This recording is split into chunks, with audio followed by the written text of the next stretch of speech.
Are you ready to uplevel your sales game? Well, here is a gift for you. It is the Mastering the Sales Conversation mini training.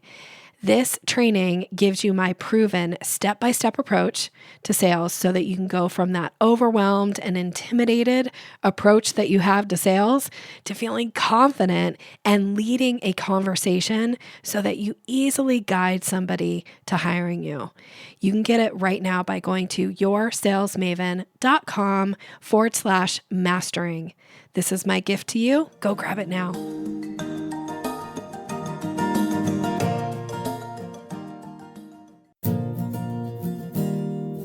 Do sales conversations make you feel awkward or pushy? It's time to ditch the outdated salesy strategies. Your guide, Nikki Rausch, will show you how to combine kindness with selling skills to meet your prospects where they are, and in the process, how to uplevel your influence and income. Learn how to earn business easily and effortlessly. Here's Nikki. Welcome, and thank you for listening to the Sales Maven Show. I'm your host, Nikki Rausch. I'm your own personal sales maven, here to offer you tips and techniques and strategies to master your sales conversation. Today's episode is a sales success story with the brilliant, the amazing, the incredibly kind Melissa Jacobs, who is a long-term client. And you may remember she actually appeared in episode 181, where we did another success story with her way back then. And it was talking about generating new business with confidence.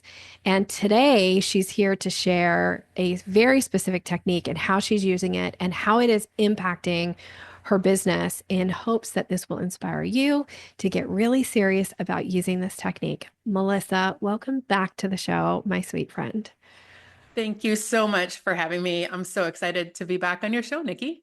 I'm so excited for a lot of things. One in particular, there's nothing more satisfying than the conversation that you and I had last week, about where you are sitting. This episode won't come out for a few weeks, but we talked right after the first of the year, and you had shared with me, and if you're comfortable sharing it with everybody listening, of where you're sitting already for your sales goals for 2025. Are you comfortable sharing that? Absolutely. Yeah. Okay. And then we'll talk about your business and all this stuff, but this is so exciting. Yeah, of course. I think it's what led us here to this conversation today. Yeah. So happy to share that. I'm very excited that I'm starting, right here in January of 2025, I have already achieved or locked down a committed revenue of 89% of 2024. So sitting in really, really strong position as we start the year, which I'm super excited about. And couldn't thank you more for your role in helping me get there. Well, thank you for that. But I am so delighted for you. Please, if you're driving in your car, if you're listening on a walk, or whatever you're doing right now, please send good wishes and celebration to this huge accomplishment for Melissa, because how amazing must that feel to go into a new year feeling like I've already booked 89% of what I did last year. Like, woohoo, that is freaking awesome. And I'm so proud of you, and I'm so excited for you. And you have even back when we recorded your episode, way back when, you were still pretty new into your business, and things were, you were just in this like building phase, and you have really put your head down. You have dedicated to prospecting, to networking, to all the business development that it takes to really put yourself out there and do what you've done. And I'm so proud of you. Congratulations. Thank you so much. It's been quite a ride, and the journey continues. And we're always in the process of learning new things and doing more business development. But this year is off to a great start. And you're right; it completely changes my mindset going into the year and the types of conversations I'm looking to have, and how I'm thinking about my business this year is so completely different than the beginning of last year. And that's really exciting. Yeah, it's so exciting. Okay, well, now let's tell everybody a little bit about your business, who you are, who you serve, what do you do, and all that good stuff. Okay, absolutely. So, as you mentioned, my name is Melissa Jacobs, and my business is called Crow and Pitcher. I'm the CEO and lead strategist. It is a brand strategy and insights consultancy. So, I particularly enjoy helping mid-size consumer brands selling both products and services understand the difference between how their current customers and their prospects perceive the brand. I call this difference the perception gap, and have found that knowing this information really helps make it clear what the marketing messages are that should be prioritized in order to attract more customers and really solidify that growth. So it's been super fun to evolve into that space and find this idea of the perception gap. We weren't talking about that in our previous Mhm. podcast episode. So that's new and has really helped me kind of solidify down the work that I want to do in helping those consumer-based brands grow.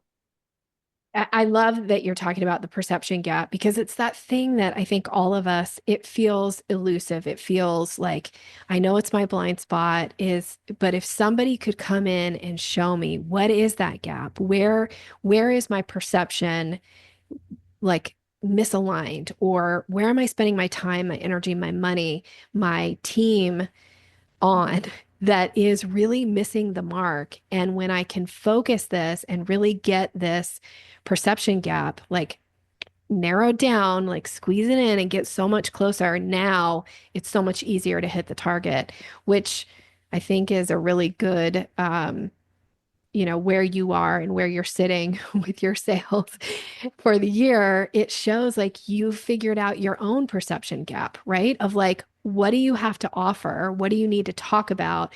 Who is the client that you're focused on? And when you do that, hey, the sales roll in, right? Like that's the whole point of what you do for people, and you're doing it for yourself brilliantly. Thank you. Yeah, it really is based on the premise that if you want your prospects to act like your customers, i.e., buy from you, that then you want your prospects to believe what your customers believe, right? We buy based on our beliefs and Yeah. what we believe about a brand, a product, a service. And so if you can understand what's different between those two groups of people, it really makes those choices about what messages you put in front of people so much clearer. And in some of the projects that I've done, we've found things that people were using in their marketing messages to try and attract new clients that really, weren't as effective as attracting new clients as it was at retaining current clients. And so that's an opportunity to save those messages for a different time. And it's not that the message is bad, it's just kind of used in the wrong spot. And so that's another part of kind of getting clear on the perception gap that has been really neat to see with clients as we've been able to move around the messages that they're using. Sometimes it's creating, brand new messages, and other times it's moving them around and using them in the right spot. Yeah.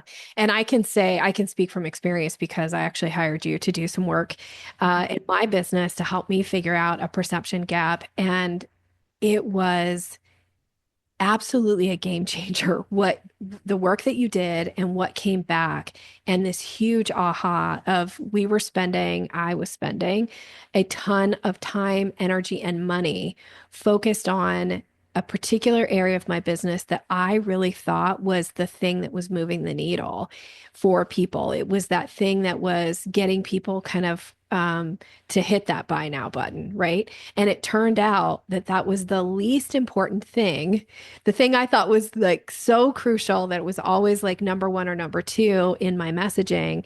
Turned out that it was really like number five on the list of the reasons that people actually bought. And it has completely changed the way that we talk about the offer. It's completely changed the sales page. It's changed my own thought process around, not that it's not still a part of the offer, it's just not it's not the part that we emphasize because it isn't the thing that gets people to make that buying decision. And it was such a huge game changer to have you come into the business and really help figure that out. I'm so grateful. Thank you. So am I. I'm so grateful that we got to work together and do that project. And to your point, like that was such a huge aha because that thing that you were using that was number 5, you were using it because you were listening to your customers and they were telling you that it's important. And what we did was kind of ask the right questions in the Yes. right order. And we were able to learn that it's not that it's unimportant, but it wasn't the big driver that we thought it was going to be for the next group, right? For the Yep. next group of people who would join. And so again, that was that really good example of using the message in the right way and in the right place. And so Yeah. yeah, really a fun project that we got to work on together. Yeah, it was such an eye opener. So, of course, I highly recommend if you feel like you might have a perception gap in your business, which chances are you do. I probably still have many in mine. And Melissa is your go-to for figuring out your own perception gaps in your business and how to really like just these adjustments that we can make and how they make such a big difference. Um, okay, so I want to get into the technique in particular that we're going to talk about today because it came up in this conversation that we were having last week. I think it was last week. My time is, I feel so like, what year is it? That's literally how I feel right now. But we were having this conversation recently, I'll say, and you were sharing about how you're using a particular technique and the impact that it's making. And this is a technique, by the way, for you, the listener, that I feel like I speak about a ton on the podcast. I speak about it a ton when I'm doing private coaching sessions with clients. I speak about it in the society when we're doing the group coaching calls. It comes up over and over and again. And it's one of those techniques that when you learn how to do it, it makes a huge difference to your bottom line. And Melissa is such a brilliant example in how she's using this in her business. So I'm going to let you share and then I'll jump in here and ask some questions. So tell us a little bit about the success that you're having and the technique that you're using. Absolutely. So the technique is the give a menu technique. As Nikki said, she's got examples of giving this suggestion and teaching this technique all over her work. And so we had met a couple of months ago and we're working on some business development that I was working on. And she reminded me of this technique. And it's definitely been something that I've used and then used even more recently. And so a couple of the ways that I've used this technique, in particular with an existing client. So I think a lot of times we're so focused on how do I find new clients? And I absolutely am working on that as well. But there's also opportunity to expand our business and grow our business with our current clients. And in this case, I was talking to a current client and we have a piece of work with that client. We've done the work to find the perception gap in their business between their, that gap that exists between their customers and their prospects. And we're in the process of building out new advertising in order to work on closing that gap. And we've actually started the third phase of the process, which is tracking the gap. And in their business, we did a few months ago, last summer, a study to get a baseline of every region and market that they compete in. So we did a study in 8 regions actually to get a baseline of what their brand awareness was and what their perception gaps were in all 8 of those markets. And we did that because they have some markets that are very well known, where they're very well known and they're very advanced. And they have other markets where they're brand new. And so for their business, they needed that level of information to really use their marketing budget most effectively in each market. And it came time to talk about the next phase. So 6 months later, are we going to are we going to do this study again? Is it the right time to do it again? And in that case, this was sort of a mini version of using giving the menu, where I gave a menu of, hey, we can choose to do the study again now, 6 months later, in all the markets. We could choose to wait and not do the study right now if it wasn't appropriate for their business and the right way to invest their money. Or we could choose select markets where they had done some activations, they had invested in some advertising.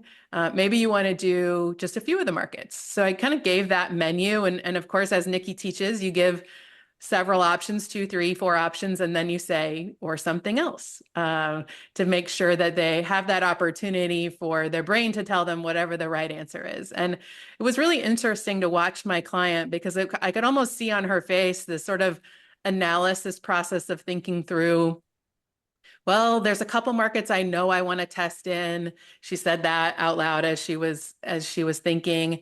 And then she came around and said, you know what, let's just test all of them.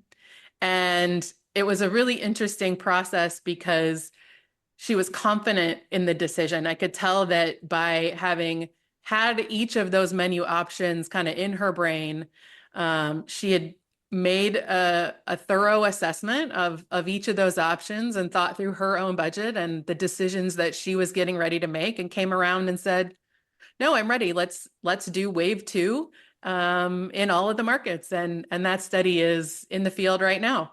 So that's one example of sort of with an existing client and an existing project, using that menu option to get clarity and a yes decision to go ahead and move forward now.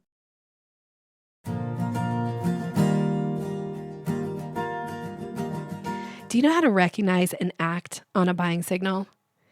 I have a gift that is going to teach you these 17 buying signals so that you're ready when you get them to take action and move somebody to the next part of the sales conversation. You can get this right now by going to yoursalesmaven.com/Maven. Go grab it now.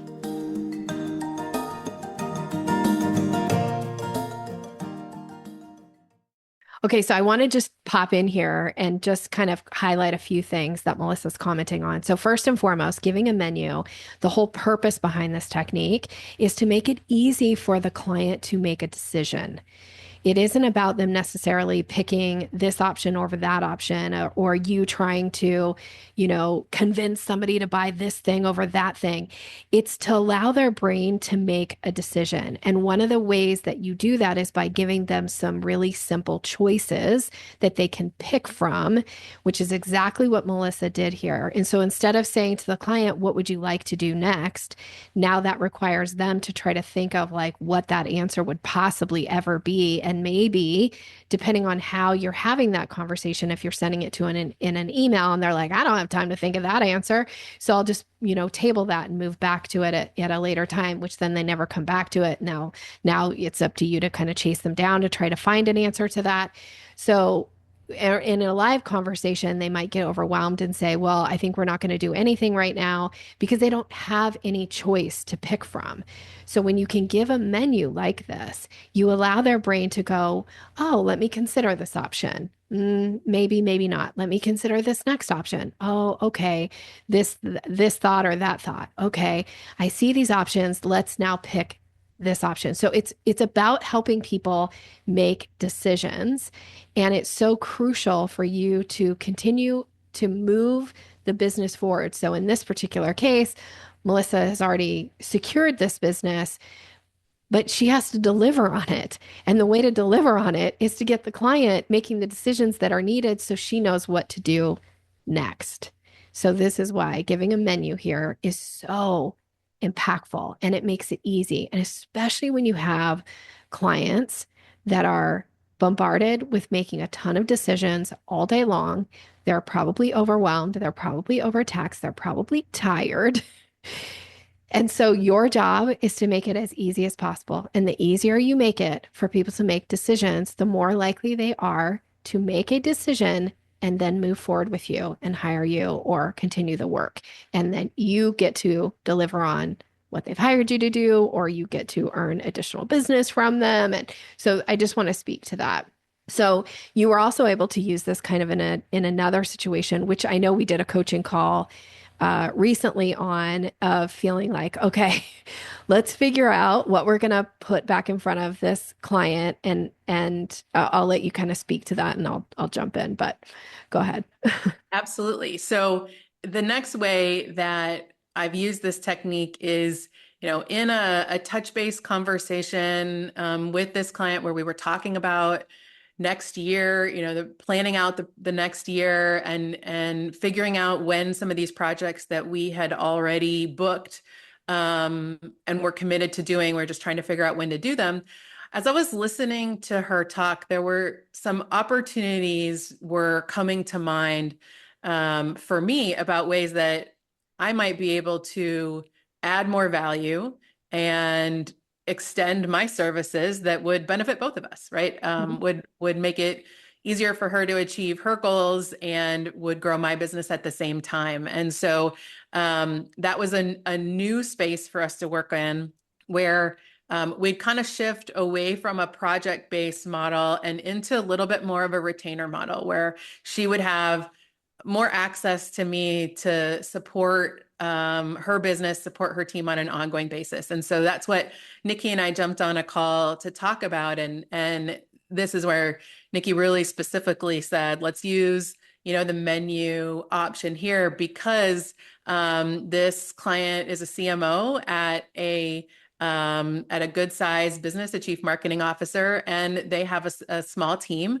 So they're not, trying to do the work alone, but a lot is falling on their shoulders, and they just don't have, a ton of time. And so this idea of making the decisions easy and really helping them see the possibilities rather than kind of giving them a blank slate. And so in this case, the role of the menu was to help them see a variety of different ways that I might be able to add value to their business and see which ones they might be interested in.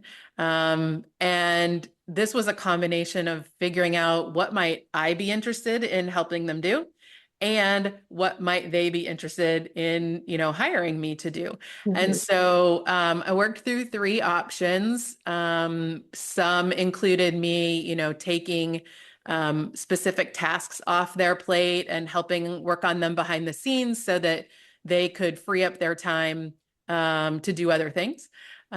Some were related to kind of being a strategic thought partner.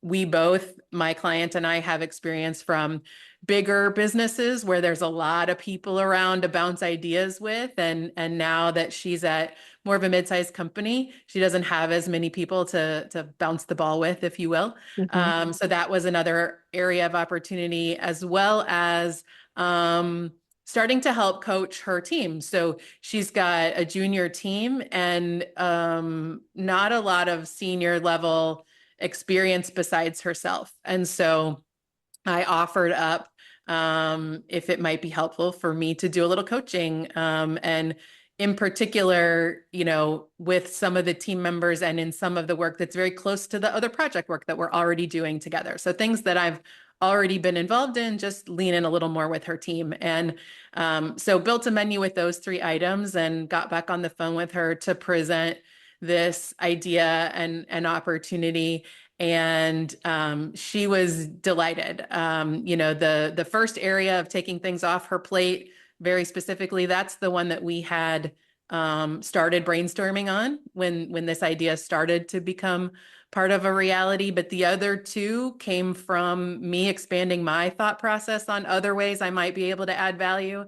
And she was really excited about how those might change the way that she can operate in her business and really focus her time on the things that are most critical for her specifically to do. So she could delegate more, she could have more brainstorming time with a seasoned partner. And so I got an instant yes in that call. Really, to Nikki's point, because the decision was easy, she could see very clearly what those types of activities would bring her in her business. The structure of the offer had things like how many hours per month this might be, of course, the cost of that. But it was the menu of scope items that really made the decision more clear for her and helped her work through that. And as we begin to execute on that this year, it's already really clear to both of us, the types of places that we're going to interact and the ways that we'll be able to work together. And I'll be working to make sure that in each of our touch base calls, I continue to give her a menu, continuing to remember that, she's got a lot on her plate. There's a lot more activity and things going on in her world than I am privy to. And so the more I can help her make those decisions on ways that she can utilize me and the hours that she's already committed to, then the more likely she'll be to re-up and continue for the rest of the year. Yes. So I want to comment on a few things here for you, the listener, that kind of came up in the coaching session a little bit with Melissa, but also just how this works in your own communication. So especially something where there's like a retainer involved, right? The worst thing ever is for somebody to hire you for 6 months on a retainer and not actually utilize any of that time. Because then at the end of the 6 months, are they going to renew? Heck no, they're not going to renew. So we have to help them figure out how to best utilize that time and energy that they have spent money on with you, because that's going to ensure that you become more of an invaluable part of their team, that they can count on you. And of course, when it comes up for renewal, it's a very easy yes renewal. So one of the mistakes that people often make is they assume that when we first started working with this client 2 years ago or a year ago or whatever it was, I went through all the different ways that I could serve them. And so I don't need to refresh them on that because I already spoke about it. Well, that was a year or 2 or 3 or sometimes 10 years ago. They don't remember. They don't know exactly how to utilize you.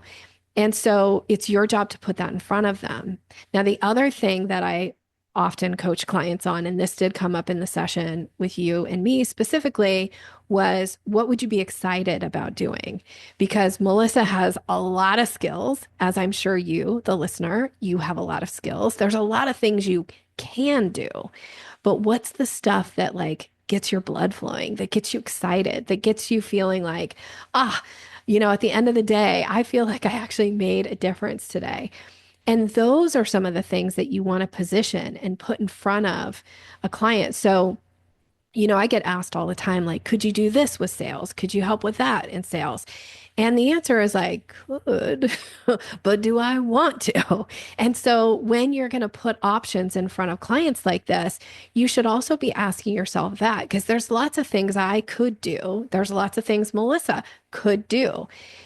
But if it becomes something where she's like, oh, every time she sees an email from this client, or every time she has to get on that meeting and go through some procedural thing that might drive her nuts, again, the energy that's going to be exchanged, it's not going to get them really excited, right? About renewing her contract in 6 months or in a year or in 2 years or whatever it is. So think about those things for yourself too. It is your job to make it so easy, and it's for someone to buy from you, but it's also your job to guide somebody to how to be successful and utilize your services and take advantage of what's possible for them. So you need to put that back in front of them. And so as soon as Melissa did this, and I know you came back afterwards through Voxer and you're like, this was an easy yes, right? Like she was so delighted to just have somebody, in this case, Melissa, say to her, let me make it easy for you. Here's some different ways that you could utilize these retainer hours. Which of these feel like the best solution for you? And she's like, heck yeah. Like, let's do this, this, and this. This is amazing. And now it's easy. And now Melissa becomes an invaluable part of the team. When the contract comes up for renewal, which we've now had a few renewals with this particular client, I know you have. I'm part of the team. That's how I look at myself here.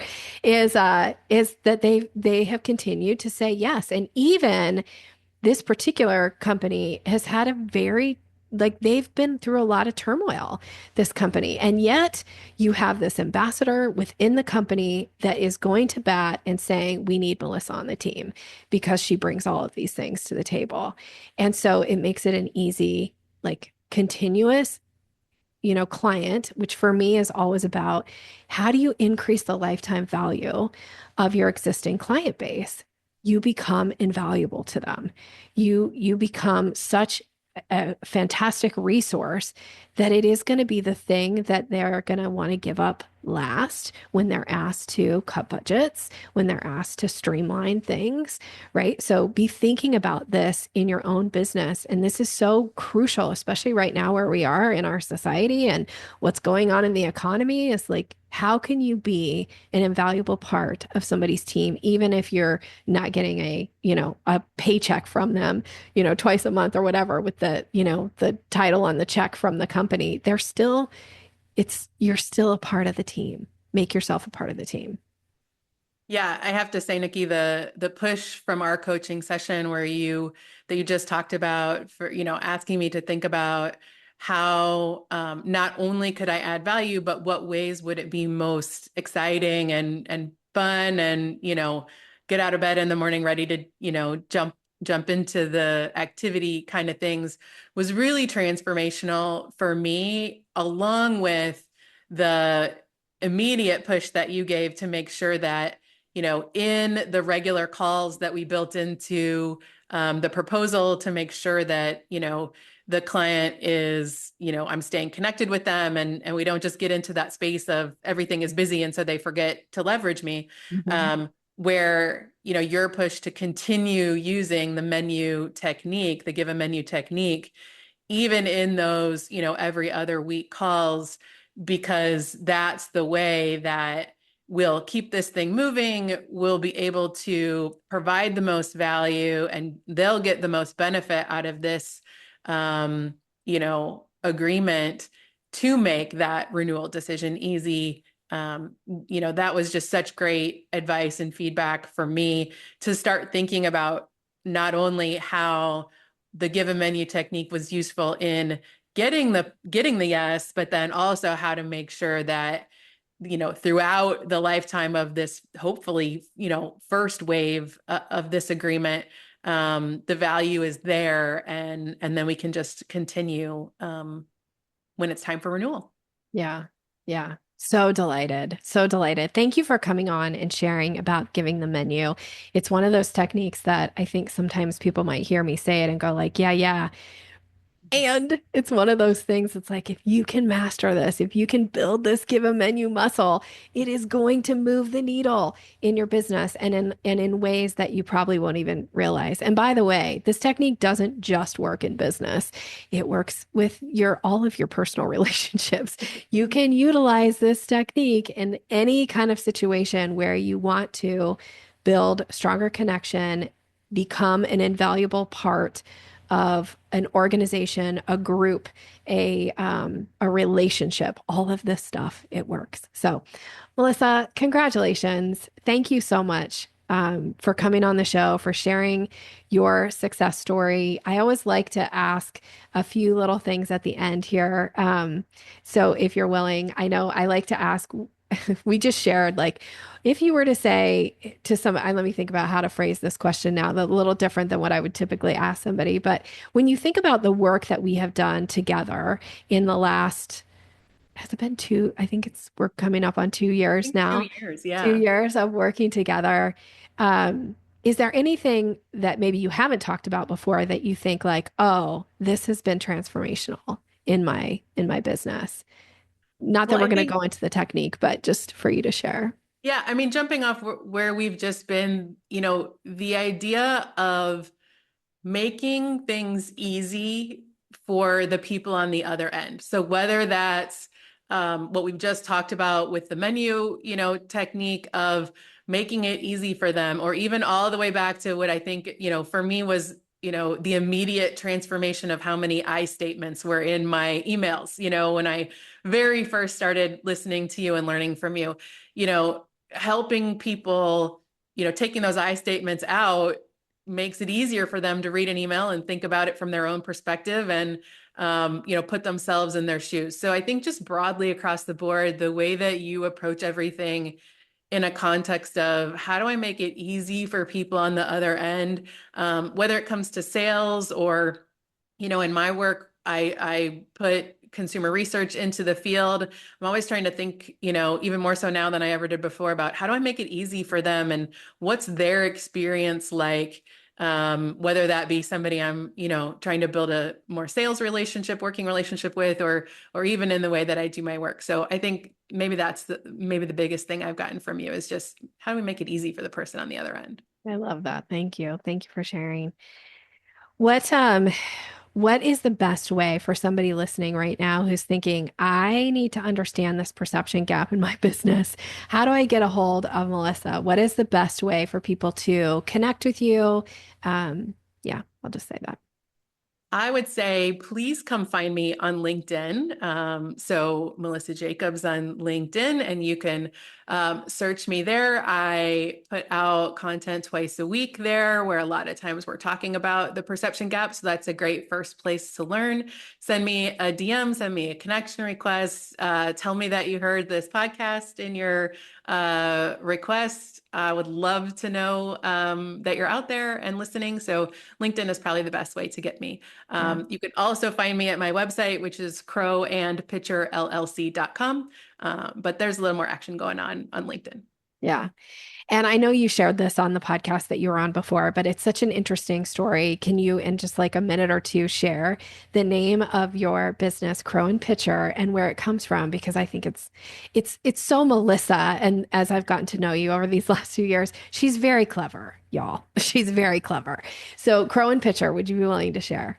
Yes, absolutely. As a brand strategist and marketer who believes in storytelling and connecting with people, I was looking for a business name that had meaning behind it and I could connect with. And when I came across Aesop's fable, The Crow and the Pitcher, I knew it was for me. So very quickly, the story is that a thirsty crow is in the desert and comes across a tall pitcher of water, but his beak is too short and he can't reach the water level. But he's a clever, smart, persistent problem solver, creative problem solver. And he looks around and sees that there are pebbles on the ground. He picks them up, puts them in the pitcher, and the water level rises, and he is able to quench his thirst. He closes the gap, if you will, between the water level and his beak. And while I love that story, it solidified for me even more when I found out that a team of researchers in New Zealand had actually kind of put crows in this scenario.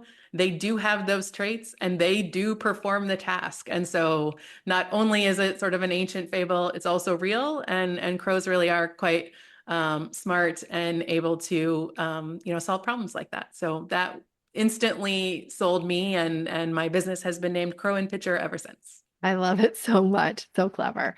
All right. Thank you so much again for being here. For you, the listener, thank you so much for showing up. As Melissa said, if there was something that jumped out in this podcast that you were particularly excited to hear, if you want to just send her a shout out on LinkedIn and congratulate her on her success so far already in 2025, please do that. And if you want to share with me what was something impactful that you took away from this podcast episode, I always want to hear from you. So thank you for listening. Melissa, thank you again for being here. And I'm wishing you all continued success in all that you're doing. Have a great rest of your day. Thanks for listening to Sales Maven. Visit us online at yoursalesmaven.com/maven for more resources to boost your confidence and skills.